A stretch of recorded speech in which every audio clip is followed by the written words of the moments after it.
Welcome to Express News. We give you top 100 news of the day. The winter session of the Indian Parliament commenced on day 3rd on Wednesday. The upper house or Rajya Sabha proceedings began with Vice President of India and Chairman of the House Jagdeep Dhankar extending birthday greetings to members. The upper house was adjourned after opposition members created a ruckus. The lower house or Lok Sabha began with question hour, where Minister Ashwini Vaishnav addressed concerns over vulgar content on social media. Opposition protests forced an early adjournment. Lok Sabha Speaker Om Birla and other parliamentarians paid floral tributes to Ganesh Vasudev Mavalankar, India's first Lok Sabha Speaker, on his birth anniversary on Wednesday. The India Coast Guard is all set to lead the largest ever national maritime search and rescue exercise with 40 international observers. The exercise will be inaugurated by Defence Secretary Rajesh Kumar Singh in Kochi on Thursday. The theme will be enhancing search and rescue capabilities through regional collaboration. The Indian Coast Guard seized over 6,000 kilograms of methamphetamine from a Myanmar fishing boat in the Andaman Sea, its largest haul to date. The two-day ICG operation used air and sea assets to intercept the foreign vessel carrying the narcotics. Indian Army Chief General Upendra Dwivedi awarded President's Colours to 4 battalions of the Mechanized Infantry at a ceremony in Maharashtra on Wednesday. The President's Colours were awarded to the 26th and 27th Battalions of Mechanized Infantry Regiment and 20th and 22nd Battalions of Brigade of the Guards. India's Petroleum Minister Hardeep Puri addressed the FIPI Oil and Gas Awards 2023, highlighting key reforms and growth in the energy sector. India's Department of Science and Technology announced support for 8 innovative startups under new quantum technology guidelines. A fire broke out in Kulu's Bada Bhuin Panchayat in the northern Indian state of Himachal Pradesh on Tuesday, causing havoc among locals. Conservator of the Kulu Circle Forest Department, Sandeep Sharma, stated the fire led to the burning of almost 50 hectares of land and causing losses of about 5 lakh rupees. Union Tourism Minister Gajendra Singh Shekhawat, Assam Chief Minister Himanta Biswa Sarma and Arunachal Pradesh Chief Minister Pema Khandu inaugurated the International Tourism Mart in Kaziranga, showcasing Northeast India's tourism attractions. Delegates from across the country and abroad have gathered to participate in discussions and exhibitions highlighting the region's rich culture, heritage and tourism potential. Indigo Airlines warned of ongoing disruptions to flights to Chennai, Tuticorin and Madurai due to adverse weather conditions. The benchmark equity indices BSE Sensex and NSE Nifty 50 settled higher on Wednesday, mirroring their global peers. The BSE Sensex climbed around 230 points to settle at 80,234. Nifty was up 80 points and closed at 24,274. Shares of NTPC climbed 2.3% to 370.25 on the BSE after NTPC Green Energy debuted on the stock market, gaining 10% despite a subdued start. Gold futures maturing on December 5th were priced at 75,813 rupees per 10 grams on the multi-commodity exchange. Silver futures for December 5 maturity stood at 88,854 per kilogram on the MCX. Global oil markets stabilized as traders evaluated the potential impact of a ceasefire deal between Israel and Hezbollah. Brent crude rose 5 cents to $72.86 per barrel, while WTI crude edged up 3 cents to $68.8 per barrel. Asian stock markets displayed mixed performance on Wednesday as record-high US shares were offset by concerns over President Trump's tariff threats. Nikkei, Shanghai Composite and Kospi dropped up to 0.7%, while Hang Seng, Taiwan and Straits Times posted minor gains. Overnight in the US, the Dow Jones recovered over 650 points from the day's low, ending at a record high with a 124-point gain. Sri Lanka launched the restructuring of its $12.55 billion international sovereign bonds, marking a critical step in economic recovery. New Zealand's central bank lowered the cash rate to 4.25%, citing subdued economic activity and inflation near its target range. Hamas announced its readiness for a truce in Gaza on Wednesday following the ceasefire between Israel and Hezbollah in Lebanon. A ceasefire between Israel and Lebanon came into effect on Wednesday, offering temporary relief to displaced civilians along the border. US President Joe Biden called the Israel-Lebanon ceasefire good news and emphasized its goal of achieving permanent peace. French President Emmanuel Macron praised the Israel-Lebanon truce, urging it to pave the way for resolving the Gaza conflict. The prosecutor of the International Criminal Court has said on Wednesday that he would seek an arrest warrant for Myanmar's military leader Min Aung Hlaing for crimes against humanity over the alleged prosecution of the Rohingya. Ukraine's defense minister arrived in South Korea and is holding bilateral meetings following reports that officials from the countries would discuss potential South Korean military support for Ukraine. Secretary of State Antony Blinken reaffirmed US commitment to bolstering Ukraine's eastern defenses during G7 meetings.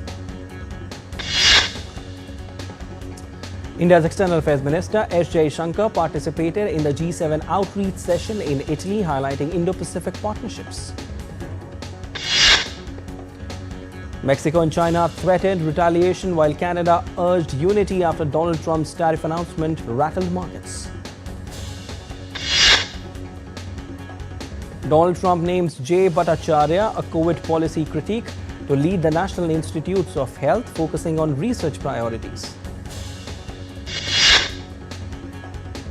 Jameson Greer, a key player in Donald Trump's first-term trade policies, has been chosen to lead U.S. trade efforts in his new administration. Donald Trump has appointed Kevin Hassett to head the White House National Economic Council, resuming his role as a key economic policymaker. Peru's Congress ousted Energy Minister Romulo Mucho following widespread protests by small-scale miners. British lawmakers bagged plans to extend the indoor smoking ban to select outdoor areas pending public consultation. Police in Albania's capital Tirana used tear gas and water cannons to break up protests, demanding the government be replaced by a caretaker authority. Namibians vote on Wednesday for a new president and parliament in what could be a tough test for the ruling SWAPO party's 34-year dominance. Bangladesh faces unrest after Hindu leader Chinmoy Krishna Das Brahmachari was arrested on sedition charges and denied bail.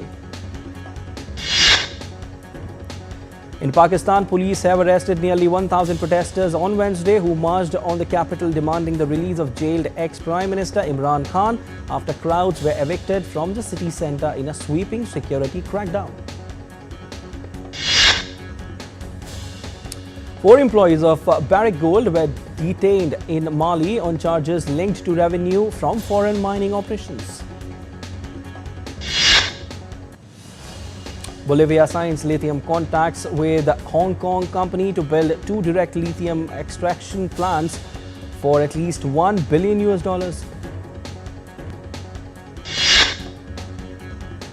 We'll be back after a short break. Stay tuned.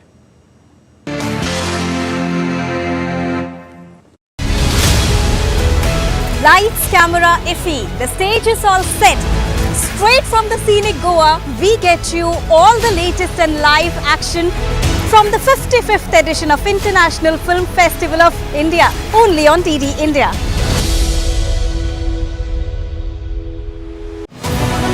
This week on Defense Dynamic, we delve into Russia-Ukraine war and the game-changing missile systems shaping this conflict. These include Storm Shadow, ATACMS, Oceanic and the Avangard.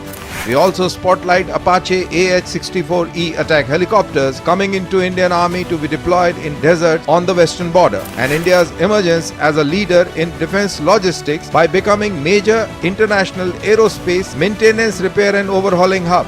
Catch it all this Wednesday at 8 p.m. IST only on DD India.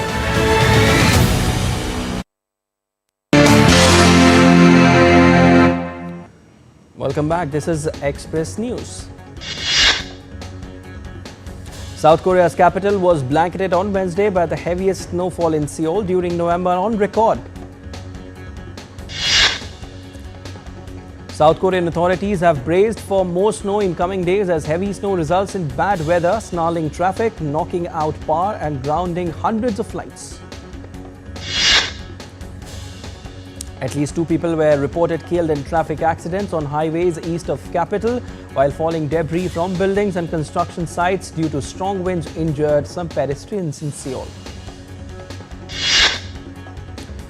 Heavy snow blanketed parts of northeast of China on Tuesday, forcing many highways to close and upsetting travelers. The snow began to hit many areas in China's Jilin province on Monday night, prompting the closure of 15 highways. Sri Lanka reels under severe weather conditions as a deep depression over the southwest Bay of Bengal is likely to intensify into cyclone Fenghe. Heavy rains have triggered floods in Sri Lanka and the death toll has risen to 4. The Sri Lanka Meteorology Department reported that deep depression was located 120 km east of Trincomalee. India's southern state Tamil Nadu witnessed widespread rains as the depression over the Bay of Bengal intensified into a deep depression.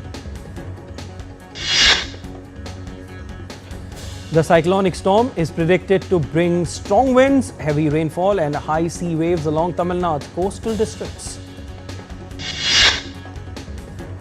A rare Pudu fawn born earlier this month at a biopark in Argentina has captured the attention of scientists and conservationists alike. This birth of rare Pudu fawn marks a significant event in the study and conservation of the Pudu, the world's smallest deer species. London State Modern is set to open the doors to its newest exhibition named Electric Dreams, Art and Technology. The exhibition will feature a diverse range of works that explore how technology could transcend traditional forms of art, offering a glimpse into the diverse technology. A Japanese creator hand-built a concrete tower that looks like it has been lifted right out of a Japanese animation and dropped onto a real-life Tokyo street. The Japanese creator, who spent almost 20 years making the distinctive 4-story Arimaston building, thinks his slow approach to construction can be an example to the world. In a groundbreaking initiative, a group of elephants in Thailand are undergoing specialized training to become mountain rescue workers. The 4th edition of the Olive in the Heart Festival kicked off in Fez, celebrating the olive tree's cultural, symbolic and spiritual importance deeply rooted in Moroccan heritage. The festival combined the art of gold and artistic expressions and highlighted the symbolic and spiritual importance of the olive tree. 20 parachutists from 16 countries staged thrilling stunts in spectacular landscape at the ongoing international skydiving exhibition match in China. The parachutists took off from a viewing deck and a glass walkway at the Nizu River Grand Canyon, wowing spectators with fascinating skydiving actions like rotation and flipping in the air. A competition in search of the best version of the egg mayonnaise was held on Monday in a Paris suburb with contestants from 13 French restaurants. John Tinniswood, an Englishman born the same year the Titanic sank and who survived 2 world wars and 2 global pandemics, has died aged 112 months after it recognized him as the world's oldest man. Over 30 companies participated in the International Conference on Humanoid Robotics in Nancy, France, where research institutions showcased their latest robots. In the winter season, Shillong, Meghalaya experiences a brisk market for warm clothes, drawing tourists who come to shop for locally crafted woolen items like shawls, sweaters and jackets. 5 and 2 Studios has unveiled the trailer for The Chosen Last Supper, the 5th season of the popular historical drama. Canadian rapper Drake has taken his feud with rival Kendrick Lamar to the US court system. Drake has accused record label Universal Music of conspiring to inflate the California hip-hop star's streaming numbers. Helen Gallagher, a celebrated actress known for her work on Broadway and in daytime television, passed away on November 24th at the age of 98 as per Deadline. The Grammy and Pulitzer winning artist Rhiannon Giddens has long made music that sheds light on America's untold stories. Her recent performance shines a light on the immigrant communities that played a pivotal role in the construction of America's railroads, a crucial chapter in the nation's history. The music video for the ultimate mix of Do They Know It's Christmas was released on Tuesday.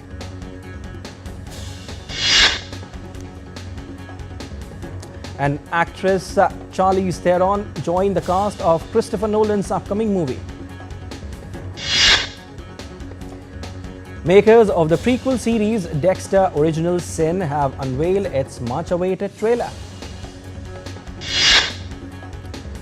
Singer-songwriter Elton John revealed that he lost vision in his right eye in July, and it was due to an eye infection he sustained while spending the summer in south of France. A newly launched production company called Bridge 7 has acquired the rights to the film sequel and TV adaptation of the Academy Award-winning film Slumdog Millionaire. Indian actor Allu Arjun has officially completed filming for his much-awaited movie Pushpa 2: The Rule. India's shuttler PV Sindhu defeated compatriot Anmol Kharb to advance to the second round of Syed Modi International Badminton Tournament in Lucknow on Wednesday. The top-seeded men's singles player at the tournament, Lakshya Sen, overcame Sholay Adil of Malaysia 21-12, 21-12 in the opening round. India's Tanisha Krasto and her mixed doubles partner Dhruv Kapila progressed to the pre-quarterfinals of the Syed Modi International Badminton Tournament. Tokyo Olympic silver medalist Mirabai Chanu will miss the weightlifting World Championships in Bahrain as she continues her rehabilitation. India's 8-year-old Divit Reddy created history by becoming a world champion in the Under-8 World Cadets Chess Championship in Italy. India's D. Gukesh defeats defending champion Ding Liren in the third round of World Chess Championship to make it 1.5 points each. India will host the Asian Rifle and Pistol Cup in 2026. The decision to give India the tournament was taken by Asian Shooting Confederation. World Athletics President Sebastian Coe said that he welcomes India's bid to host the 2036 Summer Games. Route for the 2026 Winter Olympics flame has been announced by the organizing committee in Milan. The flame will begin its journey on November 26, 2025. India pacer Jasprit Bumrah has regained the top spot in ICC Test bowling rankings on the back of his match-winning spell against Australia in the Perth Test.